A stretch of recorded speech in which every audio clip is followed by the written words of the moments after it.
Hello friends, welcome back to my official study Adda channel. हम लोग दोस्तों यूपी पुलिस 24 अगस्त सेकेंड शिफ्ट मैथ का सॉल्यूशन आज करने वाले हैं। अभी तक हम 3 शिफ्ट के क्वेश्चन सॉल्व कर चुके हैं। ठीक है, तो देखते हैं हमारा पहला क्वेश्चन इसमें क्या है। ठीक है दोस्तों, तो आइए।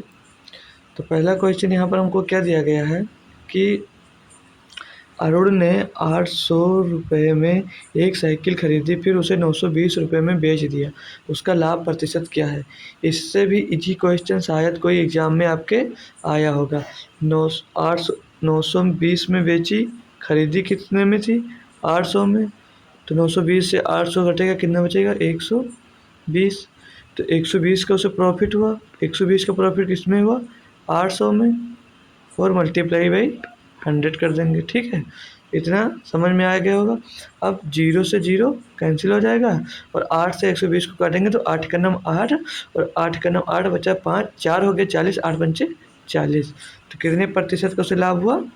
15% का, जो कि ऑप्शन नंबर यहाँ पे हमको सी में दिया गया है दोस्तों। इतना इजी क्वेश्चन आया था, शायद इसे कोई गलत कर आया होगा। फिर अगला क्वेश्चन भी हमारा परसेंटेज से ही है दोस्तों। ठीक, इसमें क्या दिया गया है कि एक गांव के व्यापार मेले में एक आदमी 5,125 रुपये की कुल राशि में एक घोड़ा और एक ऊंट खरीदता है। उसने घोड़े को 25% के लाभ पर और ऊंट को 20% की हानि पर बेच दिया। यदि वह दोनों जानवरों को समान मूल्य पर बेचता तो सस्ते जानवर का क्रय मूल्य क्या कितना था? तो बढ़िया सा बेहतरीन क्वेश्चन है, बट ये ज़्यादा कठिन नहीं है दोस्तों क्वेश्चन। जब भी दोस्तों सेलिंग प्राइस सेम होती है तब आपको क्या करना होता है? देखिए, हम यहाँ पर लिख लेंगे फर्स्ट अमाउंट, फिर इधर हो जाएगा हमारा क्या, सेकेंड, मतलब पहले को और दूसरे की बात हम पहले इसमें लिखेंगे, पहले क्या कर रहा है और दूसरी बार क्या कर रहा है। ठीक है, तो क्या कर रहा है पहले में कि 25% के लाभ पर ऊँट को और घोड़े को 25% लाभ पर बेचता है। तो कितने में ख़रीदा होगा दोस्तों? 4 में। ये उसकी क्या होगी? Cost price. ठीक, तो 25% का प्रॉफिट हो रहा तो कितने का हो रहा है इसमें? 1 का प्रॉफिट।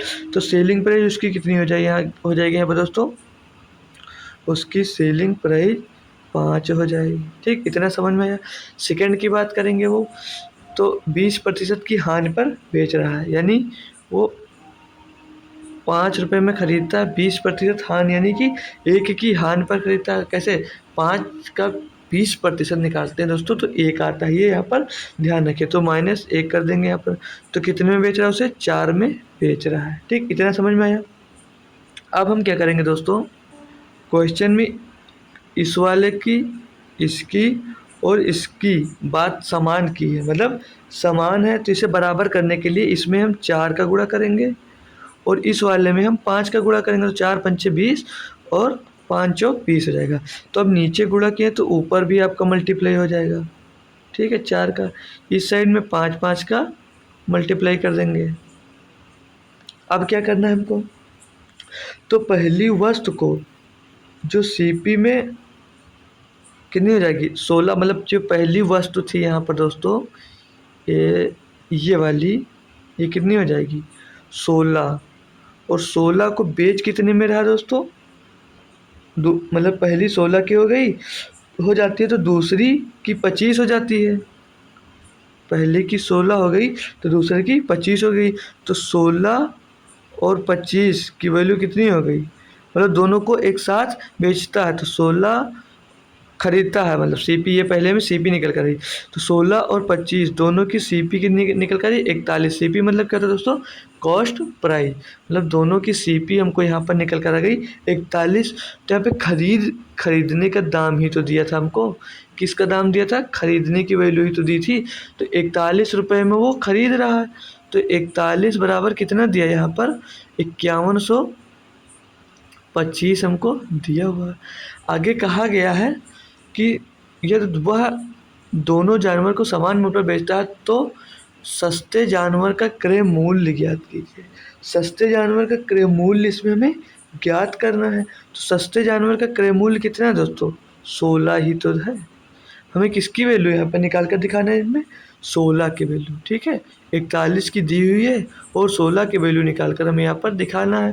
तो 5125 बटे में 41 और गुणे में 16, इसे सॉल्व करेंगे तो 41 से 5125 को काटेंगे तो ये पहले जाएगा 41 सेकंड 41, बचेगा कितना 10, हो गया 102, 41 दूना 82, बचा 20, हो गया 205, 41 पंचे 205, तो 125 गुणे 16 आया।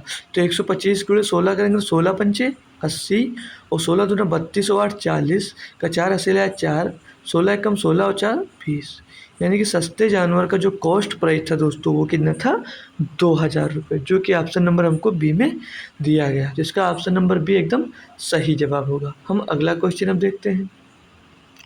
ये भी बहुत इजी है क्वेश्चन दोस्तों। इसमें हमसे क्या पूछा गया है कि 2 की पावर 2 और 3 की पावर 5 और 5 की पावर 3, फिर दूसरी संख्या दी गई है 2 की पावर 4 और 3 की पावर 2 और गुणे 5 में का महत्तम समापूर्तक क्या होगा, कि हाईएस्ट कॉमन फैक्टर।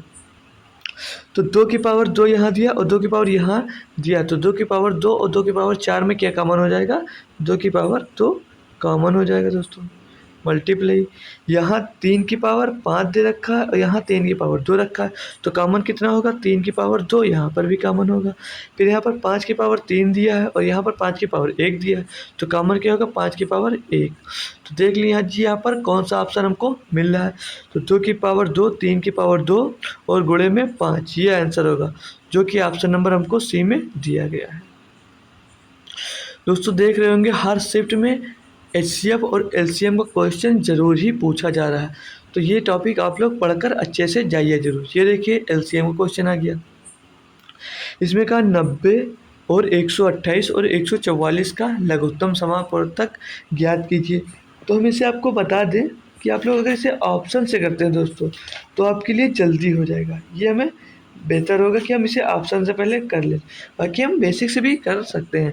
तो ऑप्शन से अगर हम करते हैं तो इसमें 90 का मल्टीपल देख लेते हैं, तो 90 को इससे डिवाइड करेंगे तो 9 छक 54, यानी कि 540, बचेगा कितना 36, 9 चौक 36, तो यानी कि 2 शेष बच रहा है, तो पूरी तरह विभाजित नहीं हो रहा। एलसीएम वही होता है जो इन सभी नंबरों से पूरी तरह से वो डिवाइड हो जाए, ठीक है। तो इसे भी 9 से डिवाइड करेंगे 90 से, और हम एक चीज़ यहाँ पे ना लॉजिक भी लगा सकते हैं। 90 से दोस्तों वही संख्या डिवाइड होती है जिसके पीछे 0 होता है, और 0 सिर्फ इसके पीछे दिया है, तो हमारा ऑप्शन नंबर ये एकदम सही जवाब होगा, ठीक है। हमें ज़्यादा दिमाग लगाने की ज़रूरत नहीं है, ठीक है। तो ये क्वेश्चन आप लोग यहाँ से कर सकते थे, आप लोग सीधे ऑप्शन से करिए, जल्दी होगा।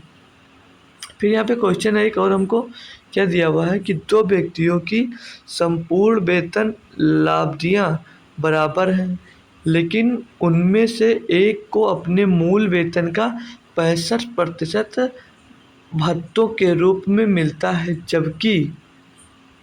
जबकि दूसरे को अपने मूल वेतन का 80% भत्तों के रूप में मिलता है। तो पहले व्यक्ति के मूल वेतन का दूसरे व्यक्ति के मूल वेतन से अनुपात ज्ञात कीजिए।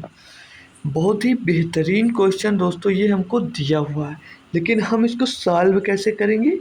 तो हम यहाँ पर अगर पहले का वेतन x मान लें, पहले का वेतन हमें यहाँ पर क्या मान लें दोस्तों, पहले का वेतन हम x मान लें और दूसरे का वेतन हम यहाँ पर y मान लें, ठीक। तो पहले के वेतन में 65% भत्तों के रूप में मिलता है, तो x 100% होता है, तो x गुणे 65% भत्तों के रूप में मिल रहा है, तो कितना हो जाएगा यहाँ पर, कितना हो जाएगा 165। तो x का कितना मिला उसे 165, किस में मिल रहा है दोस्तों 100 में मिल रहा है। और फिर y को कितना मिला 80% मिल रहा है, किस में कितने मिला 100 में, तो 80% मिल रहा है, कितना हो जाएगा 180, तो 180 बटे 100।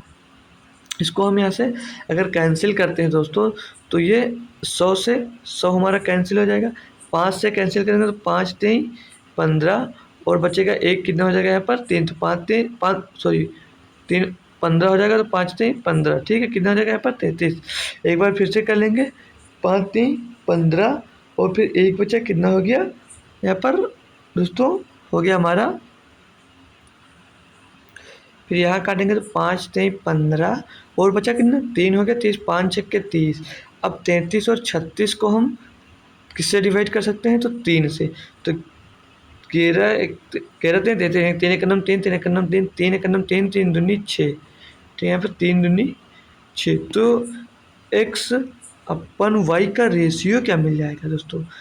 12/11, यानी कि x और अनुपात y बराबर 12/11 मिल जाएगा, जो कि ऑप्शन हमारा दिख रहा है बी। ठीक है, तो ये हमारा सही जवाब हो जाएगा। क्वेश्चन देखने में आप लोगों को टफ भले ही लग रहा था, लेकिन अगर आपको पता है कैसे सॉल्व किया जाएगा तो क्वेश्चन टफ नहीं होता है। हम अगला क्वेश्चन यहाँ पर देखेंगे। क्या दिया यहाँ पर? अगला क्वेश्चन दिया है कि एक व्यापारी अंकित मूल्य पर 20% की छूट देता है, उसे भी क्रय मूल्य पर 44% का लाभ होता है। यदि वह अंकित मूल्य पर बेचता तो उसे लाभ प्रतिशत कितना था? मतलब वो अगर 20% की छूट भी दे रहा है तब भी उसे 44% का लाभ दे रहा है। तो इसमें पूछा जा रहा है अगर वो छूट नहीं देता तो कितने प्रतिशत का उसे लाभ मिलता? तो क्या होता है, मार्क प्राइस पे कितने प्रतिशत की छूट दे रहा है? मार्क प्राइस पे वो 20% का छूट दे रहा है, यानी कि 80/100।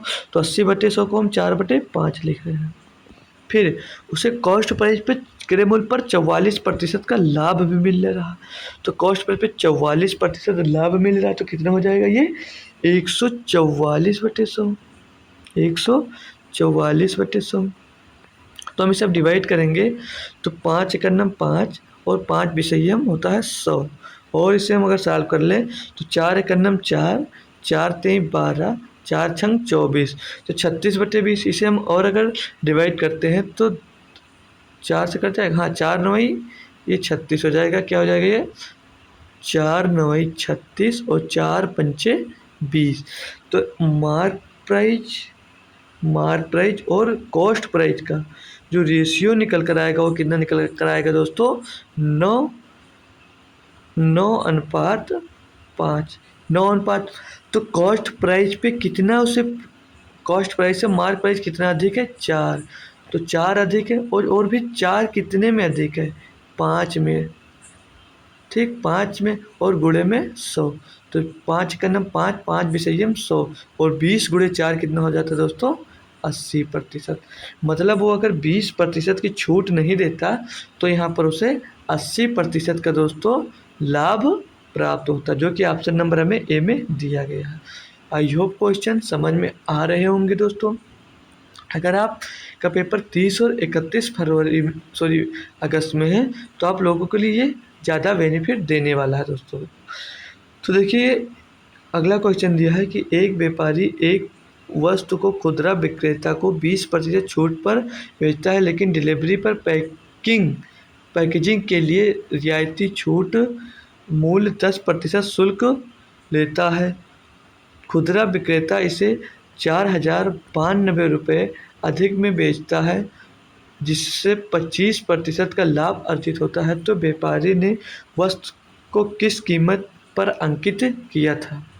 तो कोई भी मतलब जैसे में कोई भी प्रतिशत या कोई भी संख्या होती है तो कितनी होती है? हमेशा 100% होती है दोस्तों।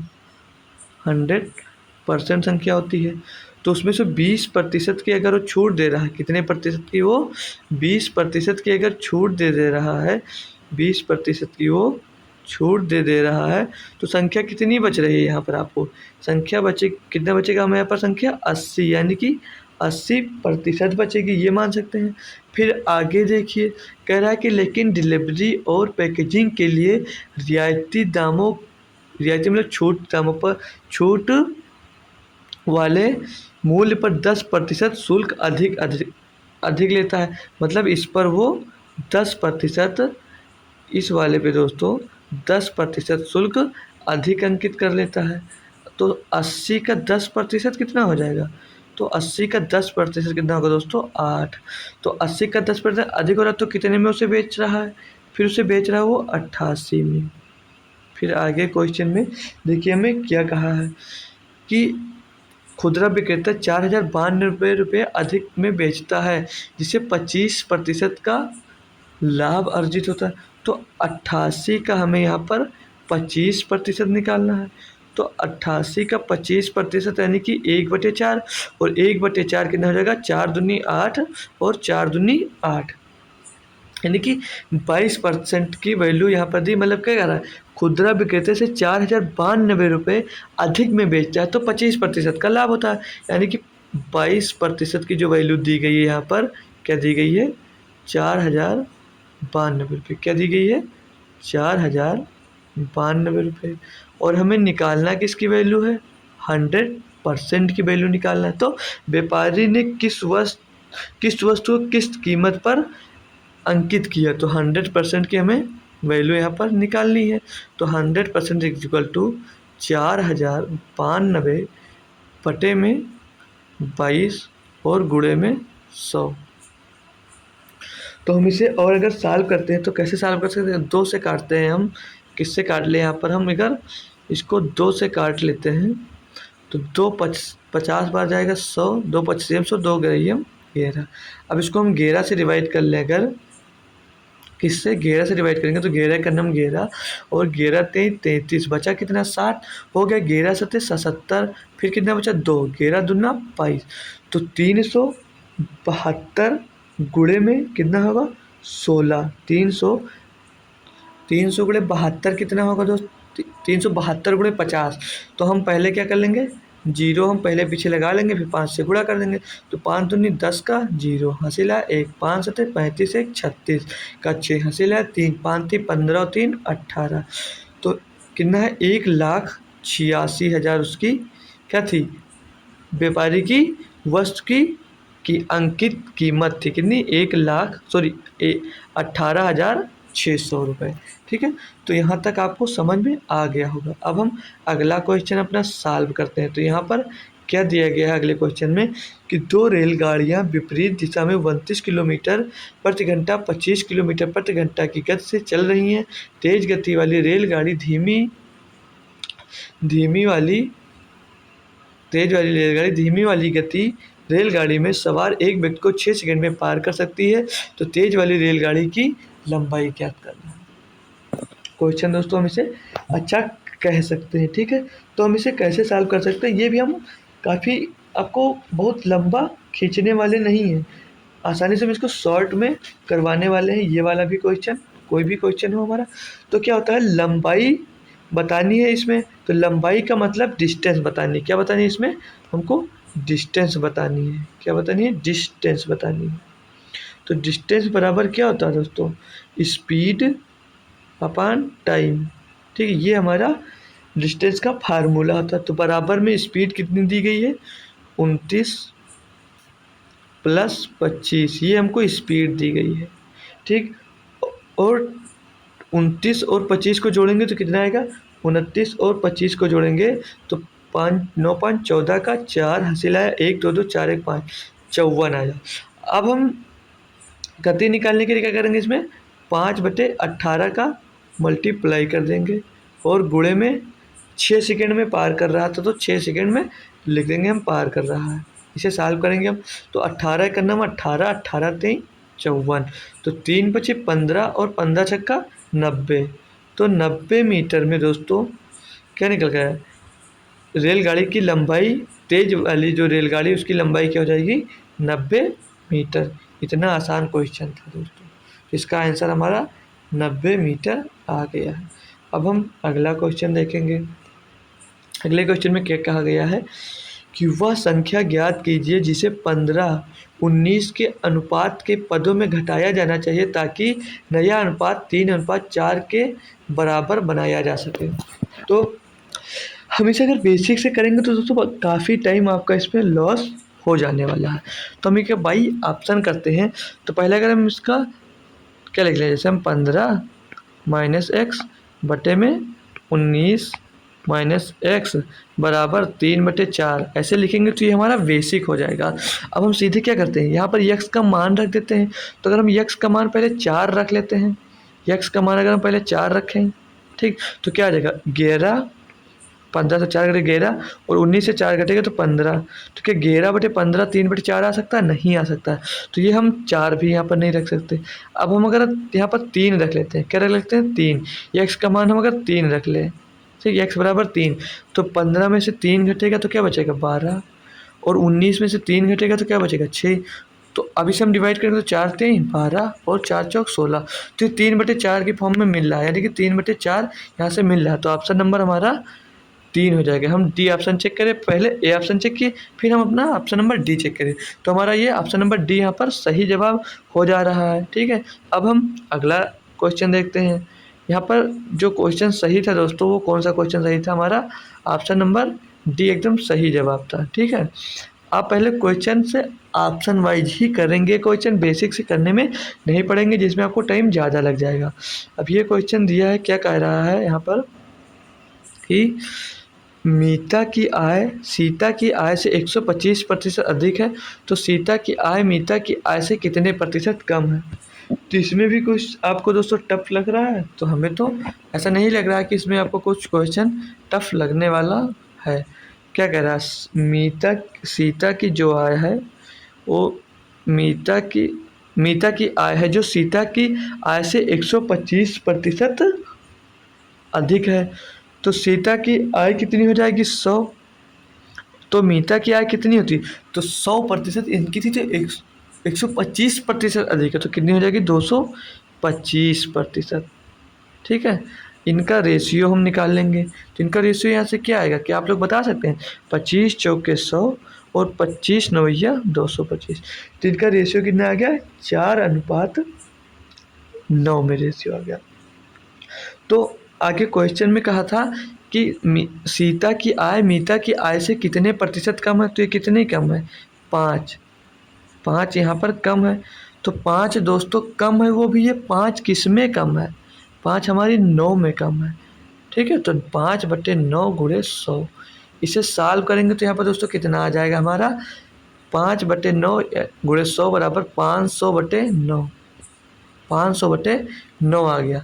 इसे अब सॉल्व करेंगे हम, तो 5×9=45, 5×9 नहीं जाएगा, 5×9=45, 5 बचा 50 हो गया, फिर 5×9=45, फिर पॉइंट लगाएंगे, फिर 5 बचेगा, 50 हो गया, 5 5 5 5 बार ऐसे जाता चले जाएगा। यानी कि कितनी उसकी आय उससे कितनी अधिक थी दोस्तों? तो यहाँ पर उसकी आय 55.5% अधिक थी, जो कि ऑप्शन नंबर हमारा बी में दिया गया। किसमें? ऑप्शन नंबर बी में दिया गया। तो इसका क्वेश्चन मतलब आंसर नंबर हमारा बी एकदम सही जवाब था। तो अब हम अगला क्वेश्चन देखते हैं। इसमें क्या कहा गया हमसे कि जब हम लंबी विभाजन विधि से संख्याओं के महत्तम समापवर्तक यानी कि एचसीएफ की गणना करते हैं, तो अंतिम विभाजक 2 होता है और क्रमिक भागफल पहले से अंतिम तक क्रमशः 2 4 2 होते हैं। इन दोनों संख्याओं को ज्ञात कीजिए। तो हमने कल शायद मासा पढ़ा था, तो उसमें बताया था भाग विधि से, मतलब ऐसे ऐसे ऐसे आप उसे डिवाइड करते जाएंगे, जब फाइनल कट जाएगा तो वो हमें यहाँ पर दिया गया, ये भागफल दिया गया अंतिम तक क्रमशः 2 4 और 2, ये हमें भागफल दिया गया। तो इसे हम कैसे कर सकते हैं? तो चाहो तो आप इसे भाग विधि से हम भी कर सकते हैं, लेकिन क्या इसकी शॉर्ट मेथड आप लोग सीखना चाह रहे हैं? शॉर्ट कैसे पता कर सकते हैं? इसमें देख रहे हैं यहाँ पर कुछ लिखा हुआ है आपको, अंतिम विभाजक 2 है, मतलब अंतिम जो विभाज कर रहा है वो 2 था। तो यहाँ पर देख सकते हैं कि 20 दूना 40, नहीं ये ऑप्शन नहीं हो सकता। 12 दूना 24, तो ये भी नहीं हो सकता। 18 दूना 36, तो हाँ ये ऑप्शन हमारा हो सकता है, ये ऑप्शन हमारा हो सकता है, इसे होल्ड रखेंगे। फिर ये वाला देखेंगे हम, 16 दूना 32, तो ये भी ऑप्शन नहीं हो सकता। तो ऑप्शन नंबर हमारा सी सही है। अब कैसे सही है वो भी हम सीख लेते हैं। तो अगर हम इस ऑप्शन सी हम जानते हैं सही, तो इसको हम अगर लेकर चलते हैं तो पहले क्या लिखेंगे? 18/40, तो 18 दूना 36, कितना बचा यहाँ पर? शेषफल 4 बचा। अब 4 से हम 18 को भाग करेंगे, तो 4 चौक 16, कितना बचा यहाँ पर? 2। 2 से 4 को भाग करेंगे, 2 दूनी 4, तो ये फाइनली कट गया। यानी कि अगर एचसीएफ पूछा होता तो यहाँ पर 2 होता, एचसीएफ पूछा होता यहाँ पर तो 2 होता, लेकिन यहाँ पर हमसे पूछा क्या था? और पूछा था इन दोनों की संख्या ज्ञात करो, संख्या में ज्ञात करो जी। और भागफल कहा था, तो भागफल पहले कितनी मिल गई, 2, दोबारा में मिल गई 4 और तिबारा में मिल गई 2, जो कि यहाँ पर दिया भी गया। तो ऐसे हमारा ऑप्शन नंबर सी एकदम सही जवाब हो जाएगा। अगला क्वेश्चन देखिए, 53,240 की राशि 3 वर्षों में 10% चक्रवृद्धि ब्याज की दर पर जमा की जाती है, तो मूल राशि क्या होगी। जमा की नहीं जाती है, यहाँ पर राशि हमसे पूछा गया, मतलब मूल राशि कितनी हो जाएगी, ठीक है, ये हमसे पूछा गया है। तो 10% की दर से 3 वर्ष का चक्रवृद्धि ब्याज कितना होता है, तो सबको लगभग इतना तो पता ही होगा जो भी प्रिपरेशन कर रहा है। 10% की दर से 3 वर्ष का CI कितना होता है, 3 वर्ष का CI होता है दोस्तों 33.1%। कैसे निकलता है, तो आप इसे mn+mn/100 के फार्मूले से इसे निकाल सकते हैं, ठीक है। तो हम इसे वो अब यहाँ पर निकालने वाले नहीं। तो ये जो वैल्यू दी गई है, ये कितने की दी गई है हमें वैल्यू, ये वैल्यू हमको दी गई है दोस्तों 133 पॉइंट, मतलब राशि हो जाती है तो 100 में जुड़ जाएगा, तो 133.1% की वैल्यू दी गई है 53,240। बिल्कुल ही लप्पू सा दोस्तों क्वेश्चन ये था। तो मूल राशि कितनी होती है हमेशा 100%। 100% हम यहाँ पर निकालेंगे तो क्या आ जाएगा हमारा 53,240 बटे में 133.1 गुणे में 100 की वैल्यू ही निकालनी थी। तो अब यहाँ पर देखिएगा हम क्या कर सकते हैं, अगर पॉइंट हटाकर यहाँ पर 0 बढ़ा देते हैं तो ये हो जाएगा कितना 1331।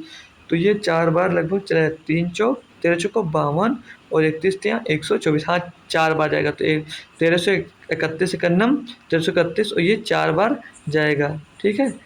तो ये 4 बार जाएगा और 4 का गुणा हमारा किस में हो जाएगा 1000 में।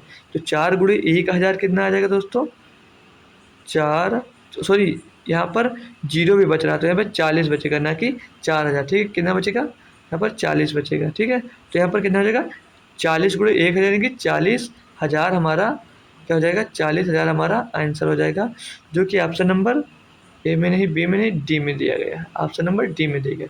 तो बिल्कुल आसान था, बट इसको थोड़ा इसमें कैलकुलेशन भले ही थी जो आप लोग नॉर्मली इसे सॉल्व कर सकते थे।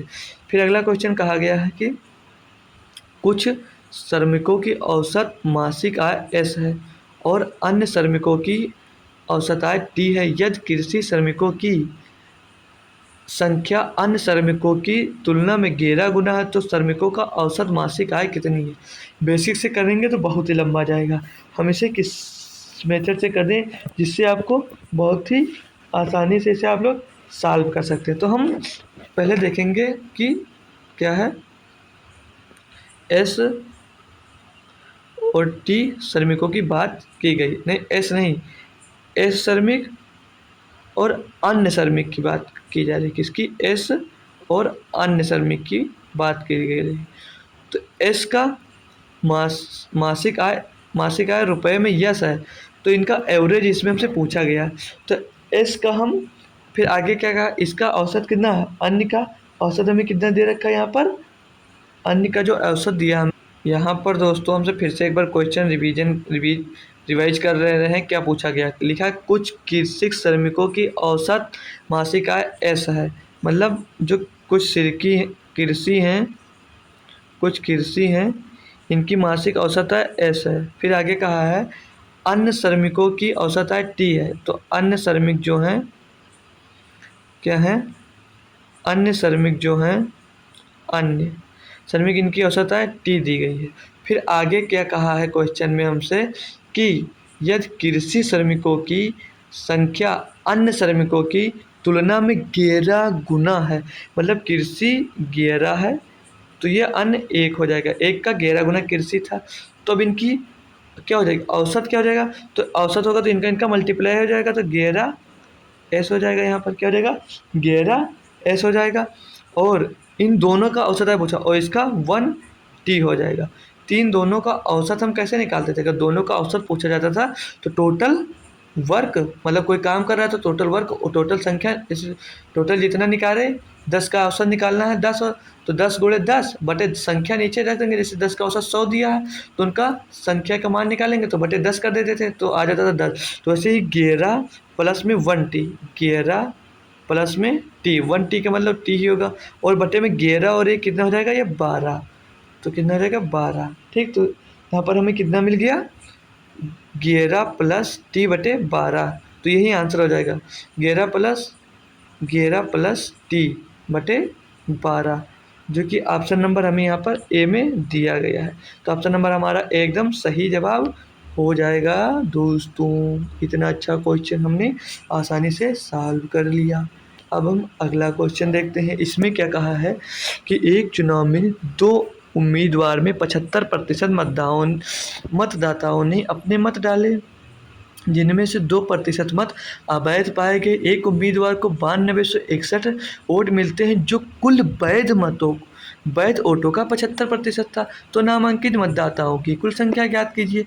तो हमेशा कुल मतदाता कितने होते हैं दोस्तों, कुल मतदाता हमेशा 100 ही तो होंगे, मतलब कुल मतदाता 100 होंगे। तो हम यहाँ पर क्या मान लें, सीधे हम टोटल मतदाता, यहाँ पर अगर हम माना संख्या मतदाताओं की कुल संख्या हम मान लेते हैं यक्स, लिखने की कोई ज़रूरत नहीं, सीधे आप यक्स लिख सकते हैं। माना यक्स है, फिर बोल रहा है 75% मतदाताओं ने अपने मत डाले, यानी कि 100 का 75% कितना हो जाएगा, 3/4% लोगों ने अपना मत डाला, तो गुणे में 3/4।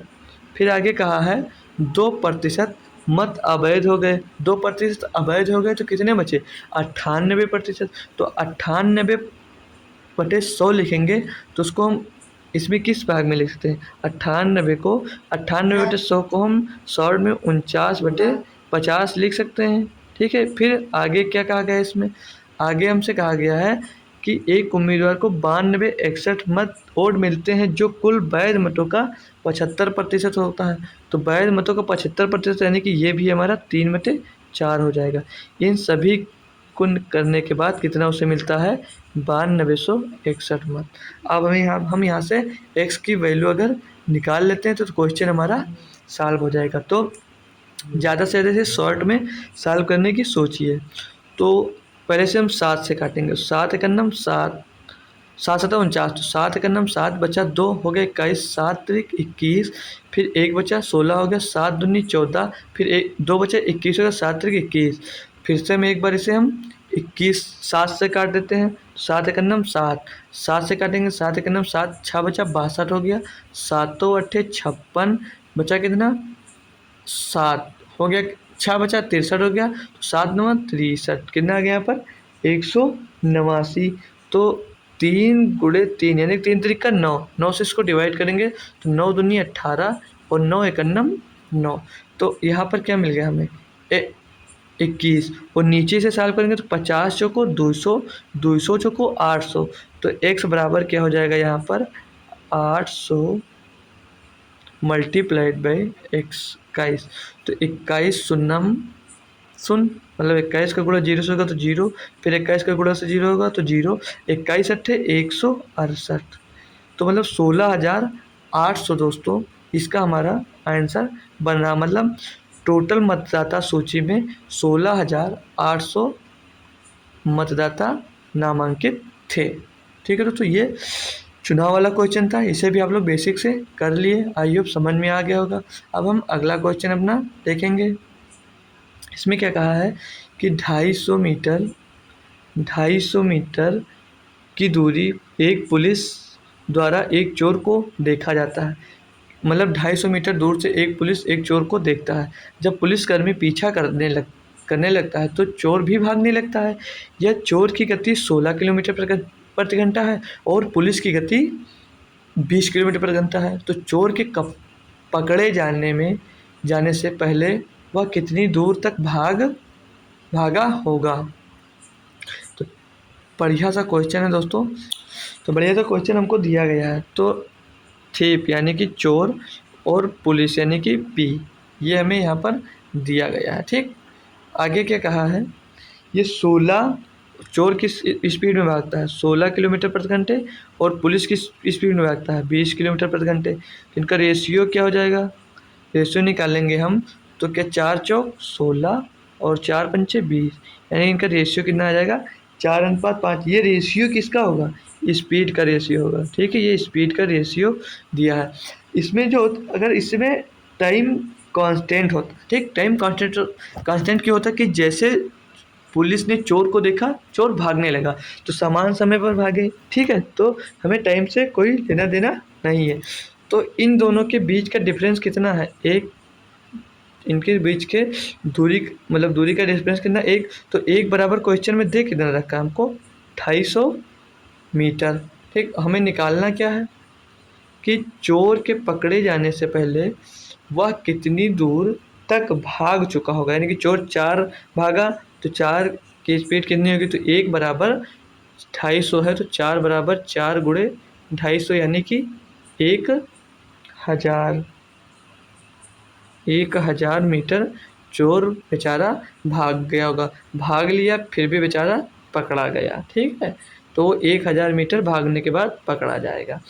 तो दोस्तों ये भी क्वेश्चन आपको अच्छे से समझ में आ गया होगा। अब हम क्वेश्चन नंबर 73 देखते हैं। इसमें क्या कहा है कि एक क्रिकेटर की 64 पारियों में रनों का एक निश्चित औसत अपनी 65वीं पारी में वह अपनी ओर से बिना किसी स्कोर के आउट हो गया। इससे उसका औसत 2 रन कम हो गया, तो उसके रनों का नया औसत ज्ञात कीजिए। एवरेज का क्वेश्चन है दोस्तों, और मैच वाला क्वेश्चन है। काफ़ी इंटरेस्टिंग क्वेश्चन होता है ये, बट इजी होता है। अब अगर आप समझ रहे हैं तो ये इजी होता है। तो हम अपनी जो एवरेज है उसको एक्स मान लेते हैं। तो उसका 64 पारी में कितना एवरेज रहा होगा? 64 एक्स रहा होगा। ठीक, फिर बात कर रहा है कि 65वीं पारी में वह अपनी ओर से बिना स्कोर के आउट हो गया। इससे उसका औसत 2 घट गया। तो हमने औसत कितना माना था? एक्स, तो एक्स में से वो 2 घट गया। तो फिर आगे कहा घट जाता तो उसके रनों का नया औसत क्या होगा? तो हमें जो अब फिर शुरुआत से एक बार हम और पढ़ लेंगे। एक क्रिकेट की 64 पारियों में रनों का एक निश्चित औसत अपनी 64वीं पारी में वह अपनी ओर से बिना स्कोर के आउट हो गया। इससे उसका औसत 2 रन कम हो जाता है, तो उसके रनों का नया औसत हमें यहाँ पर ज्ञात करना है। तो इनके दोनों के बीच का अंतर कितना हो जाएगा? यहाँ पर 0। ठीक, इन दोनों के बीच का अंतर यहाँ पर कितना हो जाएगा? 0। अब हमसे इन दोनों के बीच का तो 65, यहाँ पे सॉल्व करते चलना। 65 एक्स हो जाएगा, अंदर मल्टीप्लाई करेंगे, और 65 दूना 130 हो जाएगा। फिर माइनस का 64 एक्स, इन दोनों का डिफरेंस कितना दिया है? 0। ठीक, फिर अब इसे सॉल्व करेंगे हम, इसे और आगे सॉल्व करेंगे तो 65 एक्स से 64 एक्स कट जाएगा तो बचेगा कितना? एक्स। एक्स बराबर ये 130 इधर प्लस का है, उस साइड में जाएगा तो कि माइनस का उस साइड में जाएगा तो प्लस का हो जाएगा। तो एक्स की वैल्यू निकल कर आ गई यहाँ पर कितना? 130। लेकिन जो भी एग्जाम में 130 क्वेश्चन दोस्तों टिक किया होगा उसका सरासर आंसर गलत हो जाएगा। क्यों? क्योंकि इसमें उसके रनों का नया औसत पूछा जा रहा है। तो नया औसत कितना था उसका? तो x माइनस 2, यानी कि 130 माइनस 2 तो 128। उसका औसत घटकर कितना हो गया दोस्तों? 128, जो कि ऑप्शन नंबर हमारा डी में दिया गया है। तो ऑप्शन नंबर डी हमारा एकदम सही जवाब होगा। क्वेश्चन नंबर 74 देखते हैं। इसमें कहा गया है कि 2 वर्ष बाद चक्रवृद्धि ब्याज वार्षिक संयोजित की दर 10% दर से 4840 हो जाने वाली है, तो मूल राशि ज्ञात कीजिए। बताइए, ये क्वेश्चन दे रहे हैं कंपाउंड इंटरेस्ट का सबसे इजी क्वेश्चन ये भी था, और वहाँ पर भी था जो 33.1% हो जा रहा था। तो 2 वर्ष में 10% की दर से CI हमारा क्या होता है? Compound interest. कंपाउंड इंटरेस्ट हमारा हो जाता है 21%। ठीक, तो 21%, तो इसमें 2 वर्ष बाद की राशि दी गई है, तो ये 121% का मान दिया गया हमें, और निकालना किसका है? 121% का मान कितना दिया है? 4840 रुपये। तो मूल राशि ज्ञात करना है। ठीक है, मूल राशि हमें यहाँ पर ज्ञात कर दिखाना है, मतलब यानी कि 100% की हमें यहाँ पर वैल्यू निकालनी है। तो 48 40/121 मल्टीप्लाइड बाई 100। इसे हम कैलकुलेट कर लेंगे, हमारा आंसर आ जाने वाला। तो 121 से डायरेक्ट काट सकते हैं, हाँ 100 21 चौको 84, हाँ तो 121 करने में 21, 121 चौके 484 और जीरो बच रहा है। अब 40 का गुणा 100 में होगा तो कितना हो जाएगा दोस्तों यहाँ पर 4000, यानी कि उसका जो मूल राशि थी वो 4000 रुपये थी, ऑप्शन नंबर सी में। ये भी क्वेश्चन जो गलत कर रहा है उसे एग्ज़ाम देने से कोई मतलब ही नहीं था दोस्तों, ठीक है। फिर अगला क्वेश्चन क्या कह रहा है कि एक्स और वाई के कार्य क्रमशः 12 दिन 18 दिनों में पूरा कर सकते हैं। उन्होंने एक साथ कार्य करना शुरू किया, लेकिन 4 दिनों के बाद वाई को छोड़ना पड़ा और एक्स ने अकेले शेष कार्य को पूरा किया। तो पूरा कार्य करने में कितने दिनों में पूरा कार्य पूरा हुआ? तो एक्स कितने दिनों में पूरा कर रहा है? 12 दिनों में। वाई कितने दिनों में पूरा कर रहा है दोस्तों? 18 दिनों में। इनका एलसीएम आप लोग बता सकते हैं? एलसीएम कितना होगा? 36। एलसीएम इनका कितना बन जाएगा दोस्तों? 36 एलसीएम बन जाएगा। तो जो एक्स एक दिन में कितना काम करेगा? 12 3 36। वाई कितना काम करेगा एक दिन में? 2। तो 3 2 5 काम कह रहा है क्या? 4 दिन एक साथ काम किए तो 5 गुणे 4 बराबर कितना हो जाएगा? 20। और 36 काम था तो बचा कितना? 16 काम। 16 काम को बचा हुआ काम कौन? वाई जब छोड़ दे रहा है तो कौन काम करेगा? एक्स ही काम करेगा। तो एक्स काम कितना करता है एक दिन में? 3। तो बचा काम कितना? 16। 16 बटे यहाँ पे घट रहा, घटेंगे तब 16 बचेगा। 16/3 इतने दिनों में वो काम बचा हुआ काम करेगा। और पूछ वो पूरा कार्य रहा है, पूछ वो अगर हमसे पूरा कार्य रहा तो पहले हम 4 दिन कार्य कर चुके, तो 4 इसमें हम प्लस कर देंगे। तो 3 चौक 12, 12 16 कितना होगा? 28। 28/3। तो हमारा 28/3 ऑप्शन कहाँ पे दिया गया है दोस्तों? ऑप्शन हमें दे रखा है ये ऑप्शन नंबर ए में। तो हमारा सही जवाब क्या हो जाएगा? Option number A. बहुत लोग 16/3 निकाले होंगे तो उसके अप्रॉक्स में कहीं अगर ये लगाए आए होंगे तो वो बिल्कुल गलत है इस जगह पे, ठीक है। तो ये भी क्वेश्चन हमारा कंप्लीट हुआ। अब हम अगला क्वेश्चन देखते हैं, इसमें क्या करना है दोस्तों। एक ठेकेदार 40 दिनों में एक सुरंग बनाने के कार्य का जिम्मा लेता है और वह 25 पुरुषों को नियोजित करता है। 24 दिनों के बाद वह पाता है कि केवल 1/3 सड़क ही बनी है, तो उसे कितने अतिरिक्त पुरुषों को नियुक्त करना चाहिए ताकि वह 4 दिन पहले काम पूरा कर ले। सेम क्वेश्चन है इसके पहले शिफ्ट वाला, शायद 24 का फर्स्ट शिफ्ट में या 23 के सेकेंड शिफ्ट में सेम क्वेश्चन पूछा गया था, बस वैल्यू चेंज की गई थी। तो क्या कहा है कि 40 दिनों में एक सुरंग खोदने का वो जिम्मा लेता है, ठीक। 40 दिनों में एक सुरंग खोदने का जिम्मा लेता है। तो पहले कितने पुरुष थे? 25। पहले कितने पुरुष थे दोस्तों? हम ध्यान देंगे 25 पुरुष थे। फिर आगे कहा है कि संयुक्त करता है 24 दिनों के बाद, 24 दिनों के बाद पाता है कि केवल 1/3 काम होगा, तो गुणे में 24। और 1/3 काम का मतलब कितना होता है? 1/3। 1/3 का मान होता है 1/3 बराबर क्या देखेंगे हम कि वह पाता है कि केवल 1/3 काम हो, तो उसे कितने अतिरिक्त पुरुषों मतलब एक्स, कितने अतिरिक्त पुरुषों की कितने पुरुषों को नियुक्त करना चाहिए ताकि वह 4 दिन पहले काम पूरा कर ले। अब 40 दिन में उसे करना था, 24 दिन कर चुका पहले, तो बचा कितना? 16 दिन। और 16 दिन में भी वो 4 दिन पहले काम करना चाह रहा है, तो 4 16 में घट जाएगा तो कितना बचेगा? 12। तो गुणे में 12 और बटे में कितना काम बचा? 1/3 काम हो गया था, तो बचा कितना? 2/3 काम। इसको कैलकुलेट कर लेंगे और हमारा दोस्तों यहाँ से आंसर मिल जाने वाला है। तो 3 से 3 ये हो जाएगा कैंसिल। फिर 12 का नाम 12, 12 दूना 24। अब इसे हम कैलकुलेट करेंगे तो 25 दूना 50 और 50 दूना 100। यहाँ मतलब 25 दूना 50, फिर यहाँ पर 2 में गुणा होगा तो कितना आ जाएगा? 100। अब यहाँ पर आगे क्या कहा है? तो पूरा करने में सक्षम होंगे, मतलब कितने और पुरुष उसे लगाने हैं। तो यहाँ पर जो यक्स का मान 100 लगाया तो वो बिल्कुल ही गलती कर दिया। क्यों कर दिया? क्योंकि उसके पास 25 पुरुष पहले से हैं, तो 100 माइनस 25 तो बराबर कितने? 75। मतलब 75 पुरुषों की हमें और आवश्यकता पड़ेगी अगर उसे 12 दिनों में काम पूरा करना है तो, ठीक है। तो ऑप्शन नंबर इसमें हम कौन सा लगा दें? 75 दोस्तों। कौन सा ऑप्शन हो जाएगा हमारा? 75 एकदम सही जवाब होगा।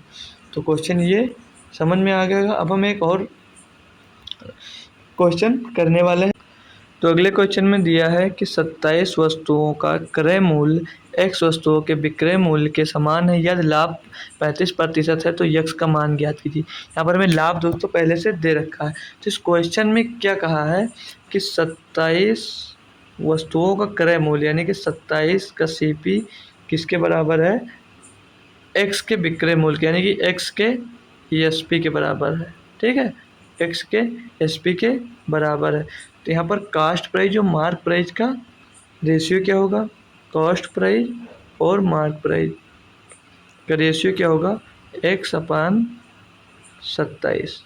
ठीक है, तो कास्ट प्राइस यहाँ पर x और मार्क प्राइस 27 हो गई। सॉरी, मार्क प्राइस न लिखने पर हमें सेलिंग प्राइस दिया है। ठीक है, क्या दिया है? सेलिंग प्राइस दिया है यहाँ पर। ठीक है, कॉस्ट प्राइस अपन सेलिंग प्राइस, हम हमेशा मार्क प्राइस निकालते हैं इसलिए हमें आदत पड़ी थी इसलिए लिख दिए। तो x/27 है। क्वेश्चन थोड़ा न्यू है। ठीक है, तो अब आगे क्या कहा है? आगे आप लोगों को इसमें दिया है कि CP पता है, OSP पता है, मतलब दोनों समान है।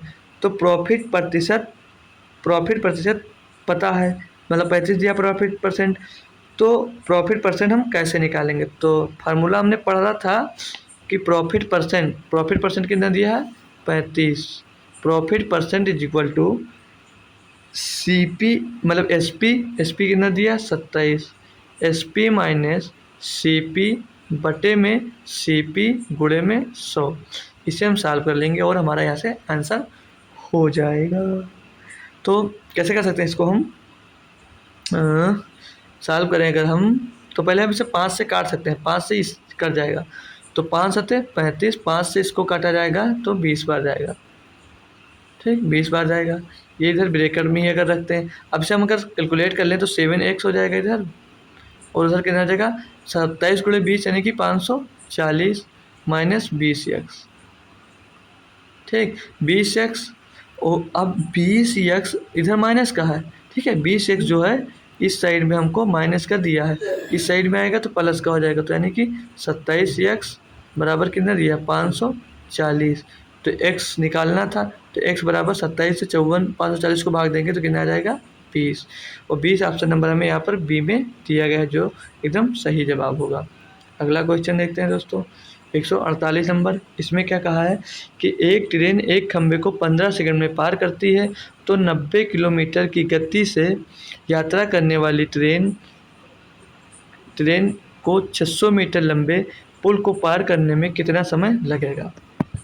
बेहतरीन सा क्वेश्चन है, बट हम इसको नॉर्मली करेंगे बस 1 से 2 लाइनों में। ठीक है, तो क्या दिया हुआ यहाँ पर हमें वो देखते हैं, फिर अपनी हम वैल्यू पुट करेंगे और 5/18 का इसमें हम मल्टीप्लाई कर देंगे। तो पहले देखेंगे क्या 90 किलोमीटर प्रति घंटा है, तो 5/18 कितनी देर में पार कर सकता है? ये 15 सेकंड में से पार कर देता है। किसको?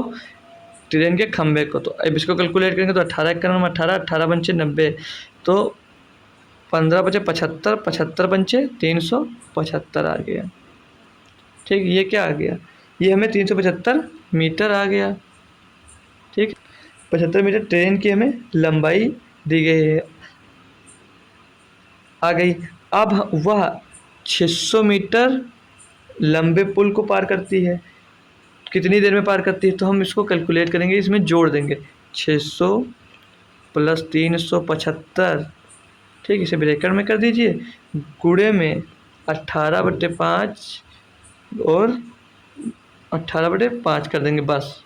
अब इसे कैलकुलेट हम कर लेंगे, तो इसको जोड़ेंगे और बट्टे में 90 भी दिया है, ध्यान दीजिए, उसे मत भूलिए, बट्टे में 90 भी दिया है, बट्टे में 90 भी दिएगा, 90 गुणे ये 5 हो जाएगा। ठीक, अब इसे कैलकुलेट करेंगे तो 975 गुणे में 18 बटे में 90 गुणे 5। ठीक, तो 18 पंचे 90, ये हमारा कैंसिल हो जाएगा यहाँ से, 18 पंचे 90। अब 5 से इसको काटेंगे अगर हम, 5 से 5 करना 5 बचेगा 4, हो गया कितना? 47, 5 9 45 बचा 2, हो गया 5 9 45। एक जगह फिर से चेक कर लेंगे, 5 जगह 5, 4 बचा, 47 हो गया, 5 9 45 बचा, 2 हो गया 25। तो फिर हम 25, अब इसको भी आगे काट 5 से फिर से डिवाइड हो जाएगा, 5 का 5, 5 से इसको काटेंगे तो 5 3 15, 4 हो गया 45, 5 9 45, यानी कि ये 39 सेकेंड में 600 मीटर प्लेटफार्म को सॉल्व कर सकता है। हमारा ऑप्शन नंबर बी यहाँ पर 39 नंबर दोस्तों दिया गया था। तो ये भी क्वेश्चन हमारा हो गया दोस्तों। अब हमारा शायद क्वेश्चन ख़त्म हुए, अब हमारी डीआई शुरू होने वाली है। ठीक है, तो डीआई भी आपकी अच्छे लेवल की आई थी, बहुत ज़्यादा कठिन नहीं कहेंगे लेकिन अच्छी थी डीआई। ठीक है, इसमें क्या था कि ग्राफ का अध्ययन कीजिए और काफी के क्षेत्र त्रिज्यखंड का कोण ज्ञात कीजिए। तो हम जानते हैं दोस्तों 100% बराबर कितना होता है, 360 डिग्री। 100% बराबर 360 डिग्री होगा। तो इसमें कॉफ़ी की बात कर रहा है, कॉफ़ी वाइट है और वाइट इसमें कितना है 20%। तो हमें 100% की वैल्यू दी गई है, तो 20% की क्या आप लोग कैलकुलेट नहीं कर सकते हैं? क्यों नहीं कर सकते, आसानी से कर सकते हैं, हम तो वैल्यू निकालने में हम माहिर ही हो गए हैं। ये 360/100 और गुणे में 20, तो 20 एकम 20, 20 पंचे 60, 5 एकम 5, 5 सत्ते 35, 5 दूनी 10, यानी कि 72 डिग्री आ जाएगा किसकी, काफ़ी का कोण, जो कि ऑप्शन नंबर आपको यहाँ पर ए में दिया गया था। इतना इजी डीआई आया था। तो ये भी साल अगली डीआई देखेंगे। ये जो डीआई आप लोगों को दोस्तों दिख रही है, क्या आप ऐसी डीआई एक बार सॉल्व कर चुके हैं? अगले ही शिफ्ट में पूछा गया था, ये सेम डीआई पूछा गया था, उसमें हमने सीखा था, मैंने इसको आपको सॉल्व करा दिया था कैसे करना है। और उत्तीर्ण प्रतिशत वाला में किससे किस्त वाला, जो उत्तीर्ण प्रतिशत वाला, फिर से आप लोगों को ये वाला क्वेश्चन समझा दे रहा हूँ, समझ लीजिएगा। हो सकता है अगली शिफ्ट में फिर से रिपीट हो जाए। मतलब देखिए यहाँ पर दिया है, अर्धवार्षिक परीक्षा में अनुत्तीर्ण लेकिन वार्षिक परीक्षा में उत्तीर्ण। फिर यहाँ पर नीचे दिया है कि एनुअली परीक्षा में उत्तीर्ण। ठीक, एनुअली परीक्षा में उत्तीर्ण। आप लोग जानते हैं कि अगर वो जैसे टफ और लो लेवल की बात इसमें अगर करें, क्वेश्चन में क्या क्या कहा गया था कि एक स्कूल में कक्षा 9 के छात्रों का 4 सेक्शन दर्शाया गया। क्वेश्चन का उत्तीर्ण होने वाले छात्रों की संख्या के आधार पर दोनों परीक्षाओं की कठिनाई स्तर की तुलना करने में के संदर्भ में निम्नलिखित कौन सा कथन सत्य है। तो मतलब हम हाफ ईयरली और एनुअली ले लेंगे। इसमें क्वेश्चन में कहा गया कि पता लगाइए किस वर्ष में जो मतलब पेपर हुआ वो कठिन था, यानी कि हार्ड पेपर था। तो क्या करेंगे, हम इन सबको पहले ऐड कर लेंगे, तो 14 और 12 कितना होगा 26, 26 और 8 कितना होगा 34 और 7, 34 और 13 47। तो इनका टोटल कितना आ गया 47। अब हम इनका भी टोटल कर लेंगे नीचे वाले का। देखिए अर्धवार्षिक को अनुत्तीर्ण लेकर चलेंगे हम ना, एनुअली नहीं लेंगे, अर्धवार्षिक ही दोनों हम यहाँ पर दोस्तों ले लेंगे। ठीक है, किस क्या ले लेंगे, अर्धवार्षिक, ये अर्धवार्षिक ले लेंगे और ये अर्धवार्षिक में अनुत्तीर्ण लेकिन वार्षिक परीक्षा में पास, ये अर्धवार्षिक परीक्षा में उत्तीर्ण लेकिन वार्षिक परीक्षा में अनुत्तीर्ण। तो इन दोनों को लेकर साल को लेंगे, तो इनका साल के जोड़े से टोटल कितना आया था 47। अब इनको जोड़ लेंगे, इनको भी जोड़ेंगे तो कितना आ जाएगा हमारा यहाँ पर 6 7 17 6 23, 23 और 9 32, 32 और 15 47, ये भी आ गया। तो ये तो दोनों सेम हो गए दोस्तों। दोनों जब यहाँ पर सेम हो गए तो क्या होगा, ऑप्शन में दिया दोनों परीक्षाओं का कठिनाई का स्तर लगभग समान था। तो हाँ, यहाँ पर दोनों सेम कह सकते हैं। फिर अगला ऑप्शन क्या है, दोनों परीक्षाओं की कठिनाई स्तर के आधार पर तुलना नहीं की जा सकती। क्यों नहीं की जा सकती, जब दोनों इक्वल है तो की जा सकती है। अर्धवार्षिक परीक्षा कठिन थी और वार्षिक परीक्षा कठिन थी, तो इसमें दोनों कठिन थी ये नहीं दर्शाएगा, दोनों इक्वल है, तो हमारा ऑप्शन नंबर ए यहाँ पर एकदम सही जवाब हो जाने वाला है। अगला क्वेश्चन देखेंगे। क्वेश्चन दिया गया है कि दिया गया ग्राफ 4 अलग अलग राज्यों के गांवों को दर्शाता है, गांव की संख्या को दर्शाता है जहां विभिन्न वर्षों में विद्युतीकरण किया गया है। ठीक है, तो क्वेश्चन पढ़ेंगे क्या दिया है कि राज्य ए है, राज्य बी है, राज्य डी, राज्य सी, ठीक है। और ये इधर ईयर दिए गए हैं कि किस ईयर में कितना काम हुआ है। तो राज्य बी में उन गाँव की संख्या जहाँ 2014 में विद्युतीकरण किया गया था। 2014 इस टाइप बना, तो ये कितना दिया यहाँ पर 40। आगे देखिए, राज्य डी के गांव की संख्या का कितना प्रतिशत है। राज्य डी में का संख्या कितना प्रतिशत है 2012 में विद्युतीकरण की। 2012 में पूरा ब्लैक है, और ये कितना दे रखा है यहाँ पर हमको 50। तो राज्य बी में 40 है और डी में 50, जितने विद्युतीकरण किया गया था वो यहाँ पर लिखा हुआ है। तो परसेंटेज निकालना है कि वो कितना प्रतिशत है बी डी का। तो 40/50 गुणे में 100, 50 एक नंबर 50, 50 दूनी 100, 40 दूनी 80%। ऐसी कोई भी DI दोस्तों इस ईयर में पूछी नहीं गई है जो काफ़ी टफ हो और आप लोग उसे ना कर पाए हों। तो क्वेश्चन हमारे लगभग अब दोस्तों कंप्लीट हो चुके हैं। हाँ, तो थैंक यू सो मच हमारे साथ बने रहने के लिए दोस्तों, आप लोगों का जो हमारा पूरा वीडियो देखिए। थैंक यू सो मच दोस्तों। हम आशा करेंगे कि आप लोग हमारे साथ ऐसे ही बने रहेंगे हमेशा। जो लोग अभी तक हमारे चैनल को सब्सक्राइब नहीं किए हैं वो लोग चैनल को सब्सक्राइब ज़रूर से कर लेंगे, ताकि हम ऐसे ही अदर पेपर जो सॉल्व कराएंगे वो आपको तुरंत ही मिल जाया करेंगे। हमारा 24 अगस्त का सेकेंड शिफ्ट आज सॉल्व कर लिए। कितना 24 अगस्त का हम लोग सेकेंड शिफ्ट सॉल्व कर लिए हैं। अब हमारा कौन सा शिफ्ट होगा 25 अगस्त का फर्स्ट शिफ्ट। कल हमको कौन सा लेक्चर मिलेगा 25 अगस्त का फर्स्ट शिफ्ट का आप लोगों को लेक्चर प्रोवाइड करा दिया जाएगा, जिससे आप लोग सॉल्यूशन अपना मिला लेंगे कि कितने क्वेश्चन आप लोग सही करके आए हैं। तो दोस्तों आई होप हमारा वीडियो आपको बहुत ही अच्छा और समझ में आया होगा।